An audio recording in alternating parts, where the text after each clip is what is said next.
آج کے زمانے کی عورت جو کرنے کا سوچتی ہے وہ حضرت خدیجہ رضی اللہ تعالی عنہا نے 1400 سال پہلے کر کے دکھایا۔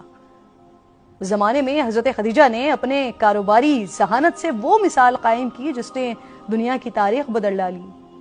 انہوں نے کاروباری قافلوں کے لیے تنخواہ پر ملازمین رکھے، قافلوں کے ساتھ خود سفر کرنے سے اجتناب کیا، سود سے پاک کاروباری عمارت کھڑی کی۔ آج کے بڑے بڑے سرداروں کو انہوں نے بہت پہلے یہ بتا دیا تھا کہ خواتین کسی کو پسند بھی کر سکتی ہیں اور مرضی کی شادی بھی کر سکتی ہیں۔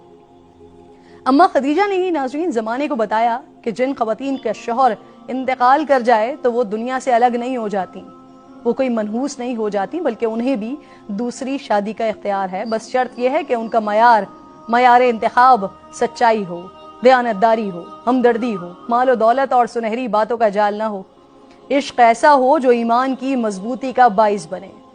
ام المومنین اما عائشہ صدیقہ رضی اللہ تعالی عنہا نے فرمایا کہ رسول خدا صلی اللہ علیہ وآلہ وسلم حضرت خدیجہ کی تعریف اور احسانات کا ذکر کیے بغیر گھر سے نکلتے نہیں تھے۔ میری اماں خدیجہ ایسی سخی تھیں کہ کبھی کوئی محتاج ان کے گھر سے خالی ہاتھ محروم نہیں لوٹتا تھا۔ اماں خدیجہ نے اسلام کی خاطر سوشل بائیکاٹ کا سامنا کیا، فاقے برداشت کیے، لیکن ہر حال میں اپنے شوہر کا ساتھ دیا۔ یہ بھی ہمارے لیے سبق ہے۔ 25 سال